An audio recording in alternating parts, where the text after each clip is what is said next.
کھڑا ہوتا تو اس کے پہلے بھی معاذ اللہ اس طرح میرا انداز ہوا کرتا تھا کہ غیر مسلم جس طرح نہاتے ہیں، چاروں طرف پانی کو گھماتے ہیں، سورج کی طرف پانی کو چھوڑتے ہیں، اس طریقے سے میرا انداز تھا۔ آخرت میں میرا کیا بنتا، مگر الحمدللہ اس دعا میں شرکت ہوئی تو مجھے پتا چلا کہ گناہ کرنا بظاہر آسان نظر آتا ہے، مگر اس گناہوں کی سزا بڑی عجیب و غریب ہے۔ دوسرا، میں اپنے علاقے سے کسی اسلامی بھائی کو قافلے میں سفر کرانا ہوتا تھا تو اس کے اوپر میں صرف 19 منٹ انفرادی کوشش کرتا تھا، اور وہ دعوت اسلامی میں قافلے میں جا کے آ جاتا تھا۔ الحمدللہ وہ داڑھی رکھ لیتا تھا اور وہ اپنے سروں پہ امامہ سجا لیتا تھا، اور ہم کو ایک ریڈی میڈ مبلغ ہمارے علاقے میں کام کرنے کے لیے مل جاتا تھا۔ تو اتنی کم محنت میں مجھے بہت زیادہ اپنے علاقے کے لیے جو ہے منافع دکھائی دیا، اس وجہ سے جو ہے مطلب میں دعوت اسلامی کے ماحول میں اور زیادہ مطلب جو ہے انوالو ہونا شروع ہو گیا۔ مدنی ماحول میں جب یہ سکھایا گیا کہ گناہوں کی نحوست ایمان برباد کر سکتی ہے تو واقعی میں ایک احساس ہوا کہ ہم مسلمان ہیں، اور مسلمان کو اللہ تبارک و تعالی جل جلالہ کی رضا کے لیے کام کرنے چاہیے، نمازیں پڑھنا چاہیے۔ ایسے ہی ہمارا عجیب و غریب معمول تھا کہ جمعہ بھی ہم سے نہیں پڑھی جاتی، پھر ان کے کئی بت خانوں پر جانا، پھر حتیٰ کہ ہمارے ہند کے اندر جو ایک خصوصی یعنی ایک غیر مسلموں کا ایک پروگرام ہوتا ہے جس میں جو ہے ٹرینیں فری کر دی جاتی ہے، تو کئی مسلمانوں کو میں نے دوستوں کو اپنے ساتھ جو ہے معاذ اللہ اس جگہ پر لے کے گیا۔ یہ سب حالت تھی، دیکھتے دیکھتے حالت بالکل خراب ہوتی چلی جا رہی تھی میری۔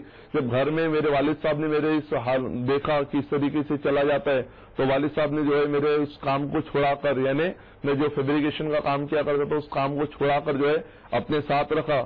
اسی طرح ایک مرتبہ میں جو ہے وہ کہیں سے گزر رہا تھا تو مبلغ دعوت اسلامی کی نظر جب مجھ پر پڑی تو ایک مبلغ دعوت اسلامی نے آگے بڑھ کر جو ہے مجھے سلام کیا، تو اس وقت مجھے سلام کا جواب دیتے ہوئے بننی پڑا۔ میں نے جس طریقے سے غیر مسلم جو ہے سلام جب ان کے اس میں جب وہ کیا جاتا ہے تو اس کے ریپلائی میں جو کرتے وہ، تو اسی طریقے سے جو ہے میں نے بھی ہاتھ اٹھائے، سینے تک جو ہاتھ اٹھانے کا طریقہ ان کے اس میں اسی طریقے سے ہاتھ اٹھا، ہاں ٹھیک ہے کر کے۔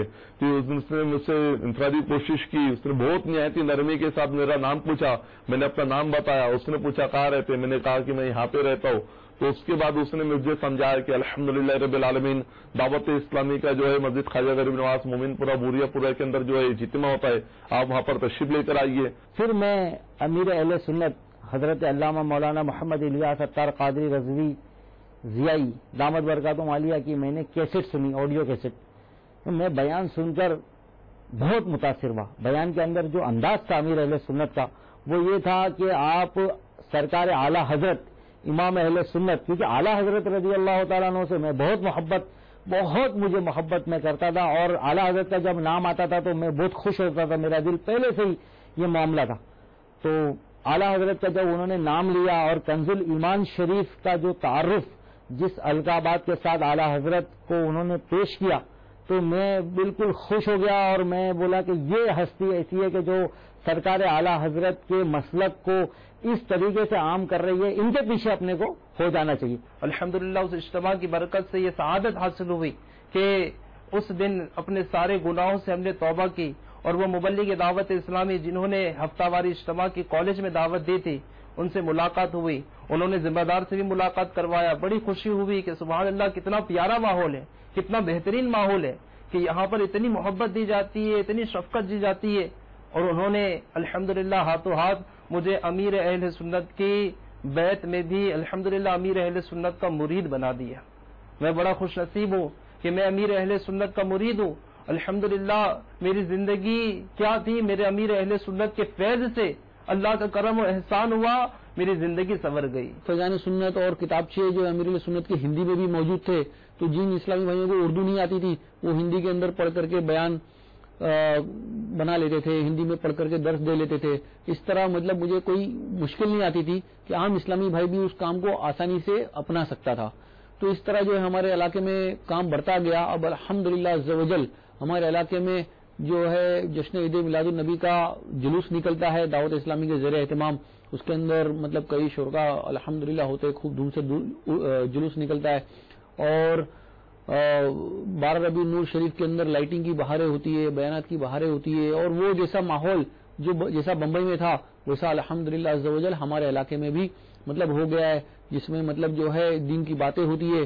تو اب مجھے اس بات سے اطمینان ہے کہ انشاءاللہ عز و جل اب میرے بچے بھی جو ہے یعنی کہ بڑے ہوں گے تو ایسا یعنی کہ ان کو بھی ماحول ملے گا. میں بالکل حیرت میں پڑ گیا کہ یار دیکھنے میں تو یہ بہت اچھا نظر آ رہا ہے، مگر یہ روتے کیوں ہوں گے، یہ چلاتے کیوں ہوں گے، وہ بھی اندھیرا کیوں کر لیتے ہوں گے. چلو انہیں دیکھا جائے، دیکھنے کا ایک شوق پیدا ہوا کہ نہیں انہیں دیکھا جائے، انہیں سمجھا جائے یہ کون لوگ ہیں.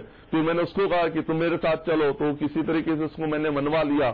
پھر میں اجتماع کے اندر گیا. جب اجتماع میں گیا تو اس کی باتیں سامنے آنے لگی. جیسے اندھیرا کیا گیا تو اب میرے کو باتیں سامنے آنے لگی کہ یار یہ اندھیرا، ہاں اب اندھیرا ہو گیا. پھر اندھیرا ہونے کے بعد پھر ذکر اللہ ہوا وہاں پہ. تو ذکر اللہ اس وقت تو میرا یہ تھا کہ یہ لوگ چلا کیوں رہے. میں ایک ایک اٹھ کے دیکھنے لگا.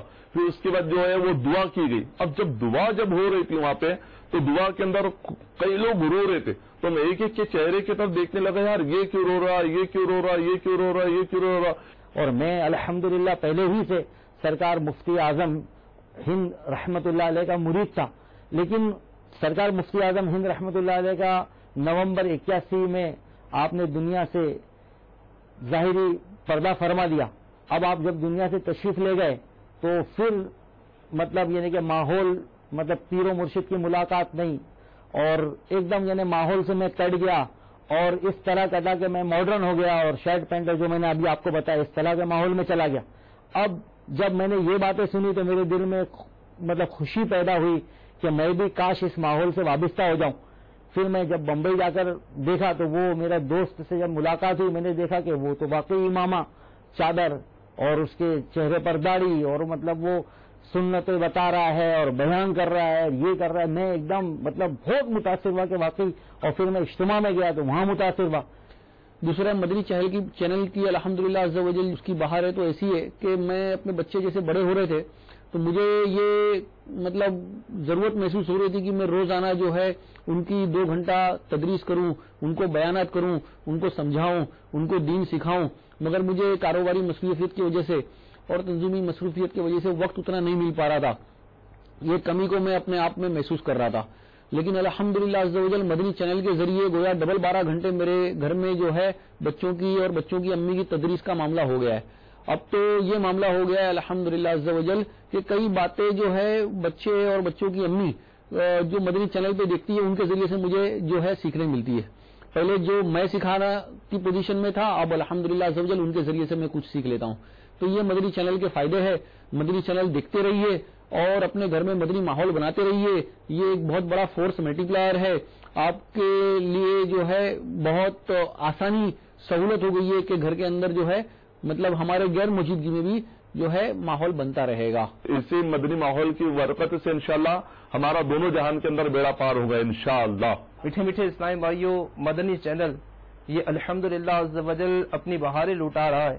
ہر جگہ دعوت اسلامی کا مدنی کام پہنچتا ہی چلا جا رہا ہے. تقریباً دنیا کے 72 ممالک میں دعوت اسلامی کا مدنی کام دھومے بچا رہا ہے.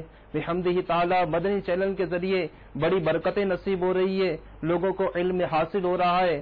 اور الحمدللہ عز و جل مدنی چینل پر جو نگران شورا نے غیبت کے خلاف اعلان جنگ جاری کیا ہے، الحمدللہ ہم نے بھی ساتھ دینے کا ارادہ کیا ہے. آپ بھی نیت فرما لیجئے کہ انشاءاللہ عز و جل ہم بھی غیبت کے خلاف اعلان جنگ جاری رکھیں گے، نہ غیبت کریں گے نہ غیبت سنیں گے انشاءاللہ عز و جل.